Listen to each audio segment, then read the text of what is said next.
Nossa próxima expositora é médica, mestre em epidemiologia pela Universidade Federal do Rio Grande do Sul, doutora Gracianli Pereira. Bom, obrigado pelo convite, deputado Eric, e demais colegas, médicos, colegas e senhores e senhoras. Apesar da minha formação ser médica, eu acho que nós estamos num debate que ele não é eminentemente médico, tá? Por quê? A gente já falou muito sobre essas coisas das vacinas, né? Elas serem feitas com apenas uma proteína, que é a proteína que é mais imunogênica no sentido de ativar o sistema imune, né? Que pode, no final das contas, se virar contra o próprio paciente, né? Só que, assim, quem teve a doença foi exposta ao vírus inteiro, né? Tem uma imunidade muito melhor. E essa proteína é a proteína, basicamente, que o vírus muta, né? Que ele muda conforme vai passando o tempo. Ou seja, nós estamos sendo obrigados a tomar vacina, além de experimental, ultrapassada, né? É que nem a gente exigir que as pessoas continuem tomando o mesmo antibiótico para uma infecção, um antibiótico que não está fazendo mais efeito, né? Por quê? Alguém precisa gastar essas vacinas que compraram, né? Muito bem. Outra questão são as vacinas de RNA mensageiro. As vacinas de RNA mensageiro, né, a Pfizer, a Moderna, elas são vacinas experimentais total, porque a gente nunca teve nenhuma outra vacina na história da humanidade aplicada em massa em humanos com essa tecnologia, tá? Nunca existiu. Nós estamos sendo submetidos a isso em massa, entendeu? É um monte de cobaia barata, para quem eles não vão precisar nem pagar se tiver qualquer problema, tá? Para vocês terem uma ideia, a principal linha de pesquisa de vacina de RNA mensageiro era para fazer terapia imunogênica em pacientes com câncer, né, para que células de defesa do organismo reconhecessem as células cancerígenas e fossem lá atacá-las. Ou seja, uma pessoa que realmente tem uma doença grave, uma doença que vai levar à morte em pouco tempo, ou seja, já está doente, não é prevenção. Tá? E mesmo assim, nesse cenário, elas nunca foram aprovadas para uso em humanos. Tá? Então, eu quero só que vocês tenham noção do risco que vocês estão correndo. Muito bem. Outra coisa, essa coisa das vacinas serem ultrapassadas, a gente tem um estudo em Israel que 80% da população adulta está vacinada com Pfizer, tá? Que no início tinha uma eficácia de 80% a 90%, e que agora tem uma eficácia de 40%, exatamente, porque o vírus muta. Tá? E porque a população israelense não foi exposta aos outros vírus, ela não adquiriu imunidade, digamos, de rebanho, que todo mundo gosta de falar, mas pouca gente se expôs, e agora o que eles estão fazendo? Eles estão tendo delta a rodo, tá? Porque a vacina não protege, né? E eles têm muito suscetíveis, tá? Muito bem. Além disso, a questão que a gente já tocou aqui, que nenhuma vacina disponível realmente impede o paciente de ter a doença e transmiti-la, ela talvez protegesse você de ter uma forma grave da doença, tá? O que a gente ainda está vendo, porque a gente não terminou os estudos de fase 3 ainda, então a gente não sabe se isso é verdade. A gente induz, tá? Acha que sim, tá? E, obviamente, a imunidade natural adquirida pós-infecção, que as pessoas começaram a dizer que não existe, né?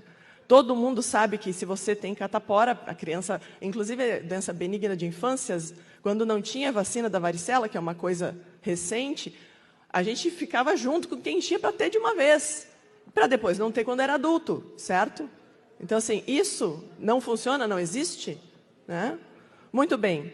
Ainda tem mais coisas. Eu sou formada, eu tenho mestrado em epidemiologia, então existem cálculos que nós fazemos para saber qual é a necessidade real de se vacinar pessoas e qual é a faixa etária, né, que mais precisa, ok? Então, assim, nós temos, por exemplo, como exemplo, a vacina da gripe, né? Nós não vacinamos toda a população de uma vez na vacina da gripe. Por quê?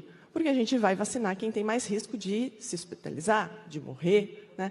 No coronavírus, a gente tem exatamente uma faixa etária para isso, porque a gente sabe o risco de morte das pessoas com mais de 50 anos, 60 anos, né? Agora, por que se quer vacinar criança? Né? Para quê? Né?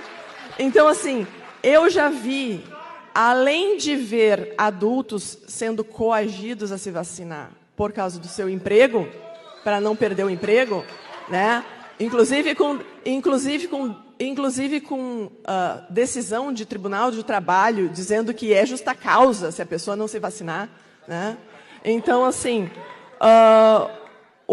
eu já vi, inclusive, crianças, isso é uma coisa horrível, mas mães desesperadas que não queriam vacinar seus filhos, mas os filhos tinham que ser vacinados para participar de coisas esportivas, de um balé, de uma coisa que elas gostam, entendeu? Então, assim, eu já ouvi histórias do Arco da Velha.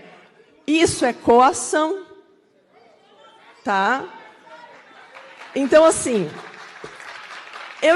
eu tinha, no início da pandemia, começado a fazer certas publicações de Facebook, calculando como é que estava evoluindo, mas eu desisti. Porque no meio da história, isso aí se politizou de uma maneira que ninguém mais estava... Não adiantava tu falar. Né? Ninguém mais queria saber. Era uma narrativa, não interessava o cálculo, as coisas como elas estavam indo. Né? Então, assim, a gente assistiu de camarote e me fez meio que deixar de lado um pouco essa história, porque se trocou medidas de epidemias que sempre foram feitas. Depois vocês vão ouvir o Dr. Osmar Terra, que estava presente na condução das epidemias da influenza, né?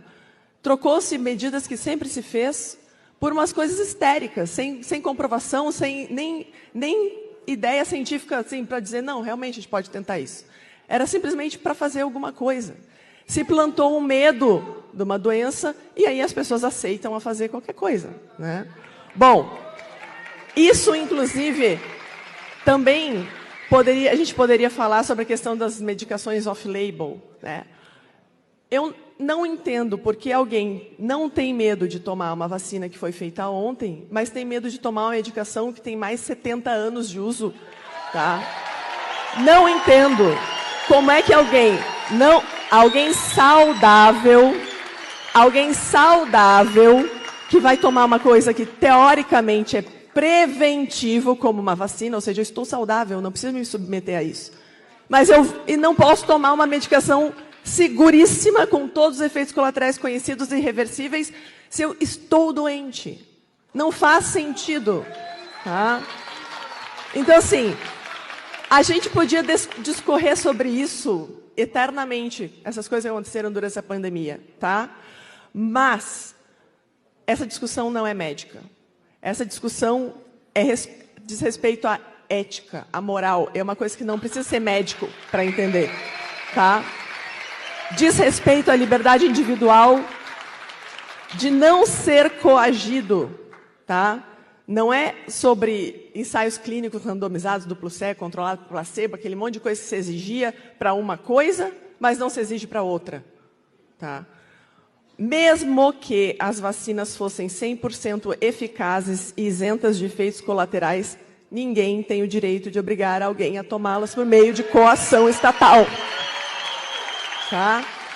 A gente toma as coisas por convencimento. Eu não posso, enquanto anestesista, fazer anestesia no meu paciente simplesmente assim. Ah, doutora, qual anestesia que eu vou tomar? Não te interessa. Vai tomar anestesia? Tá bom. Que nem a gente vê no posto. Não interessa que vacina vai tomar. Tem que tomar e acabou. Entendeu? Isso não é assim que funciona a medicina. O paciente tem todo o direito de escolher o que vai tomar ou não, principalmente. A gente tem algumas leis, sim, sobre tratamento. Tá? Então, o paciente, quando ele está doente e a doença dele vai fazer mal para ele e para outro, se eu não tratar. Por exemplo, um paciente que está numa emergência médica, tá? O paciente está sangrando, vai morrer. Bom, o médico não vai poder discutir com ele, o senhor quer que eu faça isso ou não. Mas isso é um caso, o paciente está morrendo. Não é o paciente saudável que está andando por aí, entendeu? Para uma medida preventiva. É diferente, tá? Então, assim, esse tipo de coisa, o convencimento, gente, causa cooperação, tá? A obrigatoriedade causa desobediência. E a coação causa revolta. Inclusive, nós já tivemos isso aqui no início do século XX, com a revolta da vacina. Se vocês não lembram desse caso, vão estudar. É muito interessante, tá? Bom, então, vamos pensar no seguinte caso. Isso eu vou dar um exemplo que é como eu me sinto, tá? Porque eu já tive Covid, eu estou imunizada, muito melhor de qualquer pessoa que só tomou a vacina, mas a qualquer momento eu posso ser coagida a ter que me vacinar simplesmente para entrar numa farmácia. Ou, como acontece na Europa, inclusive eu recebi vídeo hoje, lá o pessoal está revoltadíssimo fazendo protesto, vocês não vão ver isso na televisão, tá?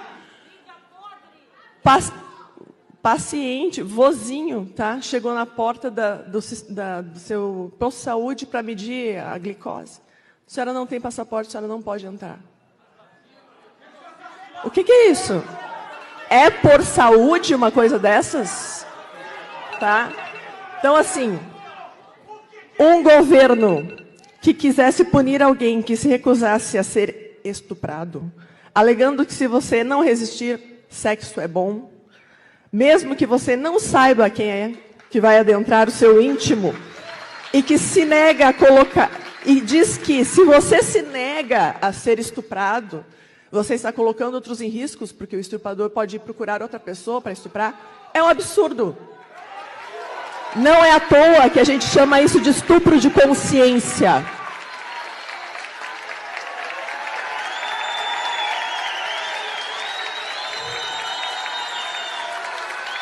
Então, assim, para terminar, eu reitero que nós estamos aqui discutindo sobre algo muito mais precioso e difícil de reaver que a própria saúde. Nós estamos aqui falando de coisas que nos diferenciam de animais irracionais, um gado numa mangueira para receber vacina, tá? Que é a liberdade de consciência. Tá? A nossa liberdade, que quem acredita em Deus, nem Deus tira de nós. Tá? Então, não há qualquer direito de se impor um passaporte vacinal, que, além de tirânico, não apresenta qualquer benefício à saúde, e isso a gente já viu. Muito obrigada. Muito obrigado, doutora. Acredito que a reação da população demonstre a concordância.